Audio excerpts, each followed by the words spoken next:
Hello everyone. तो आज की वीडियो में हम लोगों को पढ़ना है डाई इलेक्ट्रिक कांस्टेंट के बारे में। सबसे पहले हम लोग ये समझेंगे कि डाई इलेक्ट्रिक क्या है। डाई इलेक्ट्रिक कहते हैं किसको? इंसुलेटर को। कोई भी इंसुलेटिंग मटेरियल हो, मतलब इंसुलेटर हो, उसी को इलेक्ट्रोस्टैटिक्स में कहा जाता है डाई इलेक्ट्रिक। तो अब से हम लोगों को ध्यान रखना है, इंसुलेटर कहें या डाई इलेक्ट्रिक कहें, दोनों का मतलब हम लोग एक ही समझेंगे। ठीक है, तो देखिए डाई इलेक्ट्रिक कांस्टेंट कहते किसको है? ये नाम में डाई इलेक्ट्रिक लगा हुआ है, मतलब इस कांस्टेंट को जब भी डिफाइन करेंगे हम लोग तो किसी डाई इलेक्ट्रिक मटेरियल के लिए डिफाइन करना है। ठीक है, तो देखिए जैसे लास्ट वीडियो में आप लोगों को पढ़ाया गया था कि कोई भी इलेक्ट्रिक फील्ड हो और इलेक्ट्रिक फील्ड में अगर किसी डाई इलेक्ट्रिक मटेरियल को, मतलब इंसुलेटर को रख दिया जाए, यहां एक्सटर्नल इलेक्ट्रिक फील्ड मान लिया जाए E naught vector. E naught vector क्या है?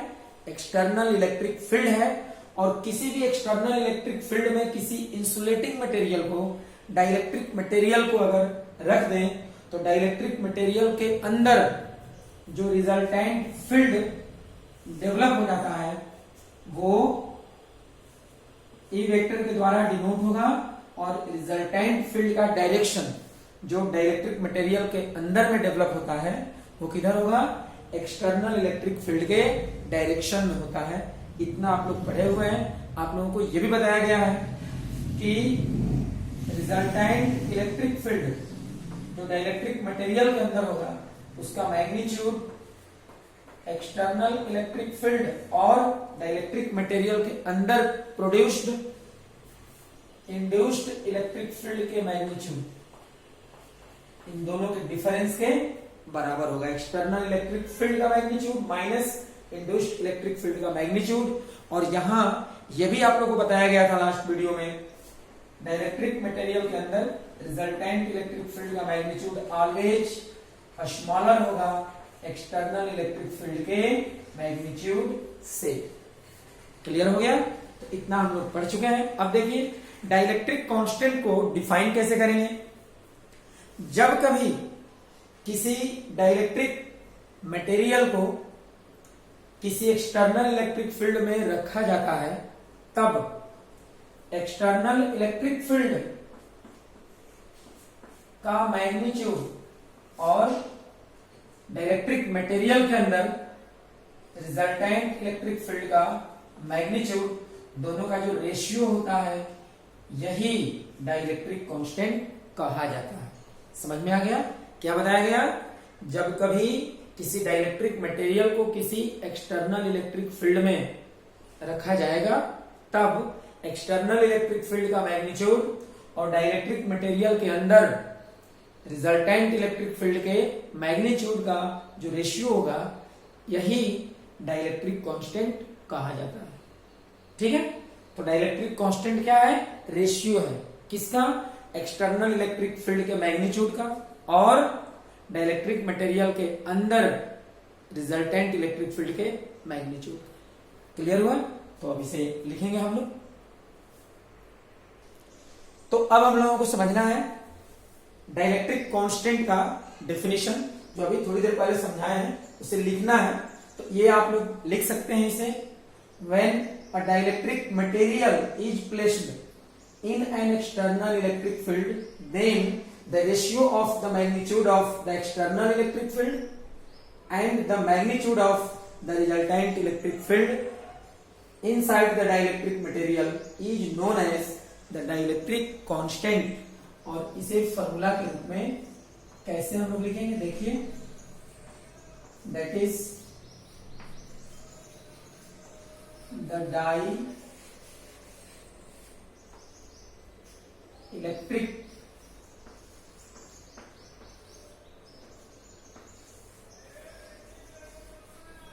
कांस्टेंट। क्या होगा? डाइलेक्ट्रिक कांस्टेंट कैपिटल के equal to mod of E naught vector upon mod of E vector. बस आप लोगों को इतना ध्यान में रखना है, ई नॉट वेक्टर क्या है, एक्सटर्नल इलेक्ट्रिक फील्ड है, और ई वेक्टर क्या है, एक्सटर्नल इलेक्ट्रिक फील्ड में जब डाइलेक्ट्रिक मटेरियल को रखेंगे तो डाइलेक्ट्रिक मटेरियल के अंदर जो रिजल्टेंट इलेक्ट्रिक फील्ड होगा वो है ई वेक्टर। ठीक है, यह है resultant electric field inside the dielectric material placed in the external electric field. और अब देखिए यहां से एक फॉर्मूला मिलेगा हम लोगों को। अगर मान लीजिए कभी आप प्रॉब्लम बना रहे हैं, वहां कोई डाइलेक्ट्रिक मटेरियल दिया गया है, उसका डाइलेक्ट्रिक कांस्टेंट दिया गया है और एक्सटर्नल इलेक्ट्रिक फील्ड दिया गया, और कहा जाए कि डाइलेक्ट्रिक मटेरियल के अंदर रिजल्टेंट इलेक्ट्रिक फील्ड का वैल्यू क्या होगा, बताइए। तो रिजल्टेंट इलेक्ट्रिक फील्ड अगर हम लोगों को फाइंड करना हो मैग्नीट्यूड, तो क्या करेंगे, एक्सटर्नल इलेक्ट्रिक फील्ड के मैग्नीट्यूड में डाइलेक्ट्रिक कांस्टेंट से डिवाइड कर देंगे। ये फॉर्मूला हम लोगों को याद रखना है। चलिए एक बात और यहां ध्यान दीजिए, कहिएगा कि dielectric constant K equal to magnitude of E naught vector upon magnitude of E vector, क्या हम लोग इसे ऐसे नहीं लिख सकते हैं? देखिए, तो हम लोग क्या कहेंगे, इट इज रॉन्ग, इनकरेक्ट। ये जो है सही नहीं है। क्यों सही नहीं है? E naught vector upon E vector, यहां दो वेक्टर का डिवीजन हो गया और दो वेक्टर का डिवीजन को डिफाइन नहीं किया जाता है। वेक्टर का एडिशन हो सकता है, सब्ट्रैक्शन हो सकता है, मल्टीप्लिकेशन हो सकता है, लेकिन डिवीजन नहीं होता है। इसलिए हम यहां E naught vector upon E vector कभी नहीं लिखेंगे। हम लोग को लिखना होगा तो magnitude of E naught vector upon magnitude of E vector लिखेंगे। ठीक है, तो आप लोग लिखें इसे। अब यहां ध्यान देना है, डाइलेक्ट्रिक कांस्टेंट से रिलेटेड कुछ इंपॉर्टेंट पॉइंट्स हैं। फर्स्ट पॉइंट यहां है, the dielectric constant is unitless as well as dimensionless. अब आप कहेंगे कैसे? तो अभी थोड़ी देर पहले पढ़े हैं, dielectric constant equal to external electric field का मैग्नीट्यूड अपॉन डाइलेक्ट्रिक मटेरियल के अंदर जो रिजल्टेंट इलेक्ट्रिक फील्ड है उसका मैग्नीट्यूड। तो डाइलेक्ट्रिक कांस्टेंट के फॉर्मूला में ऊपर में भी इलेक्ट्रिक फील्ड है और नीचे में भी इलेक्ट्रिक फील्ड है। जब आप यूनिट का कैलकुलेशन करेंगे, जब आप यूनिट निकालेंगे, तो ऊपर में भी इलेक्ट्रिक फील्ड का यूनिट आएगा और नीचे में भी आएगा, और दोनों कटेगा तो क्या होगा, यूनिट लेस हो जाएगा। तो यहां देखिए,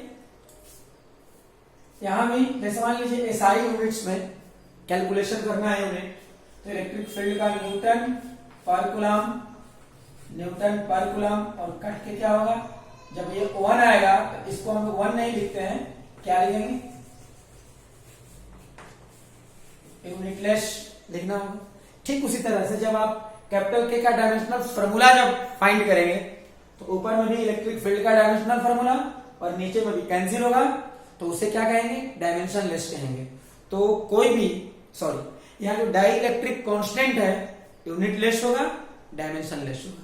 एक और बात याद रखिएगा, कोई भी फिजिकल क्वांटिटी जो यूनिटलेस हो, उस फिजिकल क्वांटिटी का वैल्यू सिस्टम ऑफ यूनिट्स पर डिपेंड नहीं करता है। मतलब डाइलेक्ट्रिक कांस्टेंट यूनिटलेस है और मान लीजिए इसका वैल्यू 5 हो गया, तो अब ऐसा नहीं है कि एसआई यूनिट्स में 5 लिखेंगे और कोई दूसरा सिस्टम सीजीएस आ जाए उसमें कोई अलग लिखेंगे। कोई भी सिस्टम ऑफ यूनिट्स हो, प्रत्येक सिस्टम ऑफ यूनिट्स में डाइलेक्ट्रिक कांस्टेंट का वैल्यू सेम रहेगा। ठीक है, इसीलिए यहां पर सेकंड जो पॉइंट लिखा गया है, the value of dielectric constant does not depend on the system of units. System of units पर डाइलेक्ट्रिक कांस्टेंट का वैल्यू डिपेंड नहीं करता है। अब कहिएगा डिपेंड किस पर करेगा, तो only on the nature of the dielectric material. यहां लिखा हुआ है, the value of the dielectric constant of a dielectric material depends on it's nature. इसका मतलब अलग अलग डाइलेक्ट्रिक मटेरियल के लिए डाइलेक्ट्रिक कांस्टेंट का वैल्यू अलग अलग होता है। ठीक है, एक और जो बहुत जरूरी बात है, आप लोग लास्ट वीडियो में पढ़े थे कि एक्सटर्नल इलेक्ट्रिक फील्ड का जो मैग्नीट्यूड है वो ऑलवेज बड़ा होता है रिजल्टेंट इलेक्ट्रिक फील्ड के मैग्नीट्यूड से। मतलब डाइलेक्ट्रिक मटेरियल को जब एक्सटर्नल इलेक्ट्रिक फील्ड में हम लोग रखेंगे तो डाइलेक्ट्रिक मटेरियल के अंदर में जो रिजल्टेंट इलेक्ट्रिक फील्ड होगा उसका मैग्नीट्यूड हमेशा एक्सटर्नल इलेक्ट्रिक फील्ड के मैग्नीट्यूड से क्या रहेगा, कम रहेगा। तो जब आप डाइलेक्ट्रिक कांस्टेंट का कैलकुलेशन करेंगे तो एक्सटर्नल इलेक्ट्रिक फील्ड ये बड़ा है और रिजल्टेंट इलेक्ट्रिक फील्ड छोटा है, बड़ा में छोटा से भाग देंगे तो वैल्यू ऑलवेज क्या आएगा, ग्रेटर देन 1। मतलब कोई भी डाइलेक्ट्रिक मटेरियल हो, डाइलेक्ट्रिक मटेरियल के लिए डाइलेक्ट्रिक कांस्टेंट का वैल्यू हमेशा ग्रेटर देन 1 होता है। ठीक है,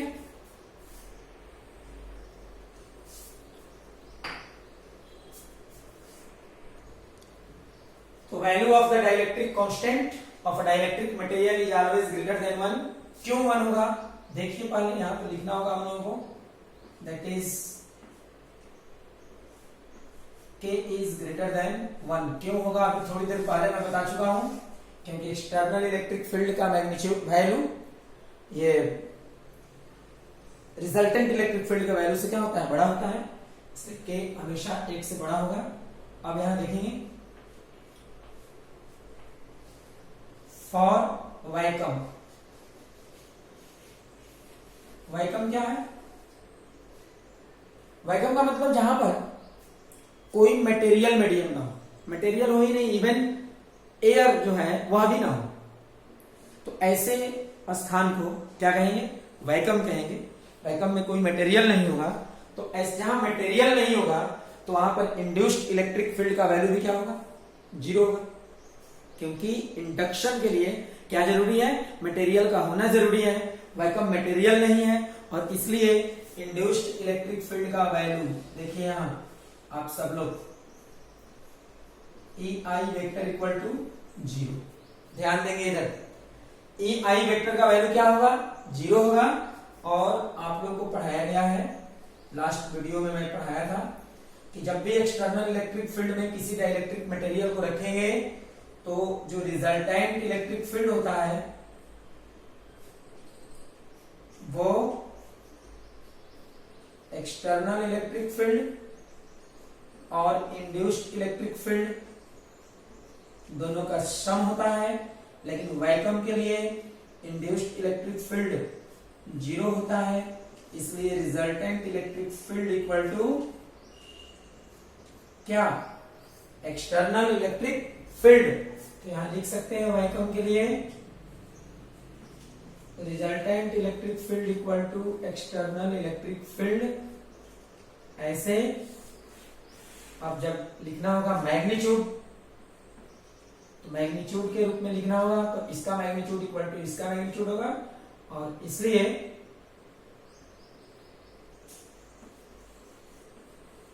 देखेंगे dielectric constant K equal to mod of E naught vector upon mod of E vector. अब बताइए रिजल्टेंट इलेक्ट्रिक फील्ड और एक्सटर्नल इलेक्ट्रिक फील्ड दोनों इक्वल है तो मैग्नीट्यूड भी इक्वल होगा ना, और इक्वल होगा तो कैंसिल होके क्या बचेगा, यहाँ 1 हो जाएगा, सॉरी 1 आएगा, कैंसिल होगा तो रेशियो 1 आएगा। और यहाँ पर K इक्वल टू 1। तो याद रखेंगे आप लोग वैक्यूम के लिए डाइलेक्ट्रिक कांस्टेंट का वैल्यू 1 के इक्वल होता है। और फिर हम लोग यहाँ देखेंगे एयर, फॉर एयर याद रखेंगे आप लोग, एयर एक मटेरियल है, गैसियस मटेरियल, एयर गैस होता है, तो एयर मटेरियल है, लेकिन यह भी वैक्यूम की तरह एक्ट करता है लगभग, पूरी तरह से एयर वैक्यूम नहीं है, एयर मटेरियल है, लेकिन बिहेव लगभग कैसा करेगा, वैक्यूम की तरह करेगा। मतलब अगर वैक्यूम के लिए इंड्यूस्ड इलेक्ट्रिक फील्ड का वैल्यू 0 है तो एयर के लिए 0 नहीं होगा, इंड्यूस्ड इलेक्ट्रिक फील्ड का जो मैग्नीट्यूड होगा वो स्लाइटली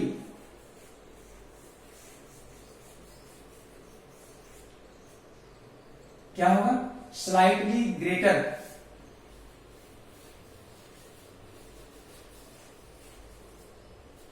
डाइन जीरो।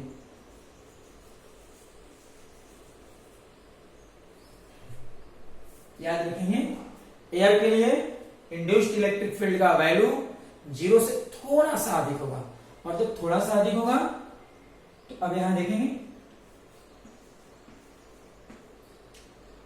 एयर के लिए जब आप रिजल्टेंट इलेक्ट्रिक फील्ड का कैलकुलेशन करेंगे, मतलब एयर जब एक्सटर्नल इलेक्ट्रिक फील्ड में होगा तो एयर में जो रिजल्टेंट इलेक्ट्रिक फील्ड का मैग्नीट्यूड होगा, एक्सटर्नल इलेक्ट्रिक फील्ड का magnitude minus induced electric field का मैग्नीट्यूड। और देखेंगे यहां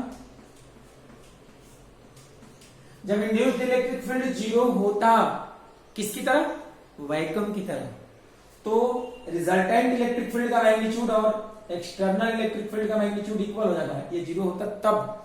लेकिन ये क्या है, जीरो से थोड़ा अधिक है, मतलब एक्सटर्नल में से घटेगा, थोड़ा सा घटेगा, थोड़ा घटेगा, तो ये जो मिलेगा रिजल्टेंट वो एक्सटर्नल वाले से जरा सा क्या होगा, कम होगा।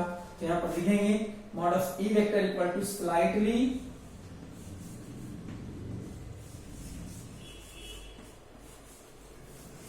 Less than mod of E naught vector. याद रखेंगे एयर में रिजल्टेंट इलेक्ट्रिक फील्ड का वैल्यू एक्सटर्नल इलेक्ट्रिक फील्ड के मैग्नीट्यूड से थोड़ा सा क्या होगा, कम होगा, स्लाइटली लेस होगा, ठीक है ना।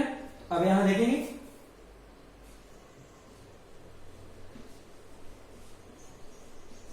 Then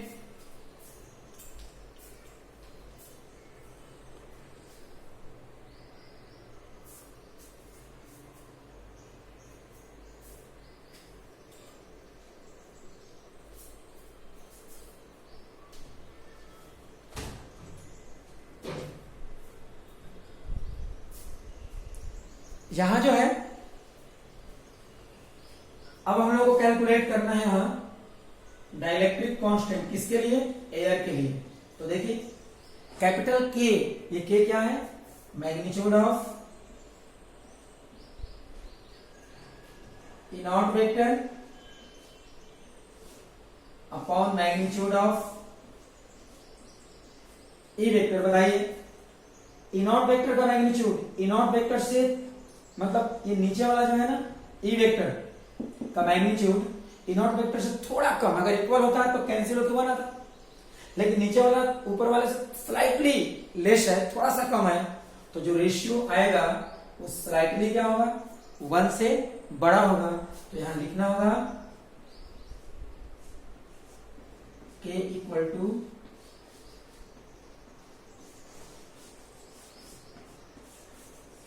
slightly greater than 1।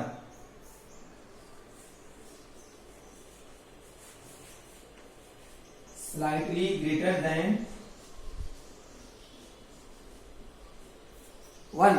और आप लोग जब भी न्यूमेरिकल बनाएंगे तो न्यूमेरिकल बनाते समय हम लोग के का वैल्यू किसके लिए, एयर के लिए 1 ही लिखेंगे।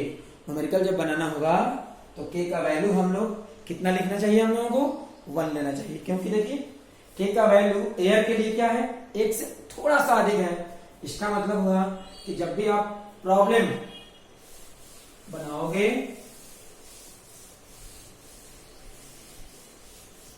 देखेंगे, इसके बाद में लिख रहा हूं यहां कि अप्रोक्सीमेटली इक्वल टू 1। न्यूमेरिकल बनाते समय एयर के लिए भी 1 का यूज करेंगे।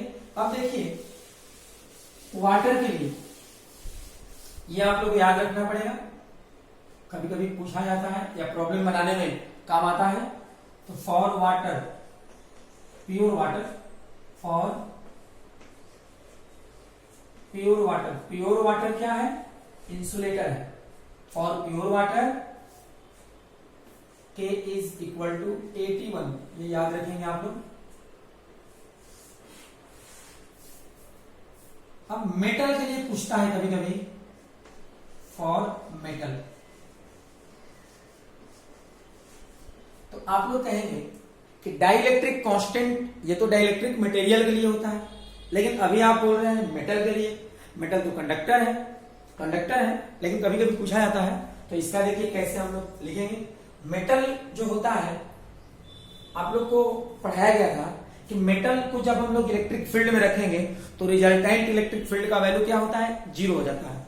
तो for metal resultant electric field equal to 0, और इसलिए देखिए क्या होगा,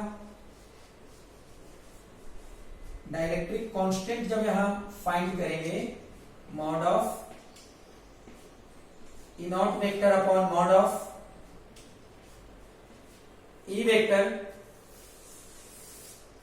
तो देखेंगे यहां मेटल के लिए k equal to mod of